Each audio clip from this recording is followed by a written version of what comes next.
In Washington, power is not only the men at the podium, it is also the women who shape access, protect the center, carry the message, and confront the enemies of the state. Tonight, TvAbraham looks at the Iron Ladies around President Trump, women of discipline, loyalty, intelligence, and force. Not all of them hold the same kind of power, but together, they form part of the architecture around this presidency. Let us begin with First Lady Melania Trump. Melania Trump is not a ceremonial figure. She has built a public role that blends elegance with initiative. She has brought together international leaders and major voices around children, education, technology, and foster youth. That is not symbolic presence alone. That is diplomatic weight. Melania's strength is quiet, but it is real. In a city addicted to noise, she projects control.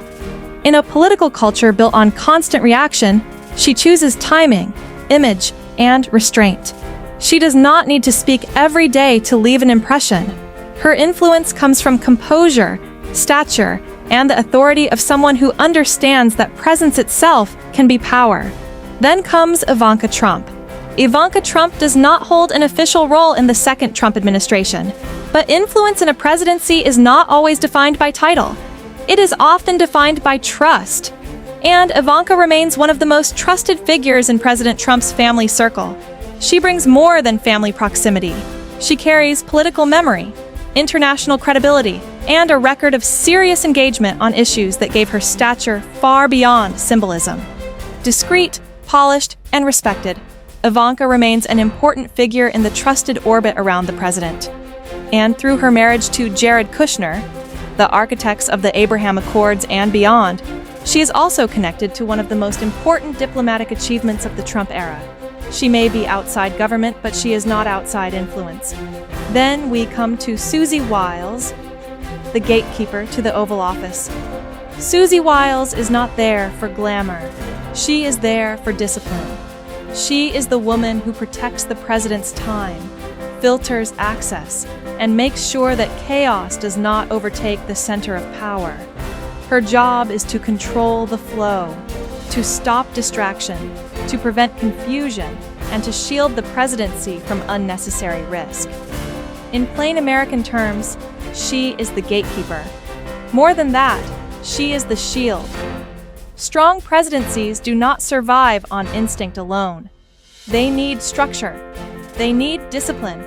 They need someone who knows when to open the door and when to close it. Susie Wiles represents that kind of power, quiet, hard, and indispensable. Then there is Pam Bondi. Pam Bondi is not near power. She sits inside one of the hardest power centers in Washington. As Attorney General of the United States, she represents legal force, prosecutorial toughness, and institutional authority. Her presence sends a clear message. This is a woman entrusted with one of the most serious responsibilities in American government. The law, under determined leadership, is not only a language of principle, it is also a language of action. Pam Bondi embodies that action. She stands for the hard edge of the administration, where politics ends and enforcement begins. She is there to defend, to prosecute, and to make clear that authority means nothing unless it is exercised. Then comes Caroline Leavitt. Caroline Leavitt represents another form of steel, young, fast, disciplined, and media-hardened. In today's America, the press room is not a side stage. It is a battlefield. Narratives are built there, attacks are launched there, and the strength of a presidency is tested there every day. Caroline Leavitt has been entrusted to fight that battle in real time. She does not simply answer questions.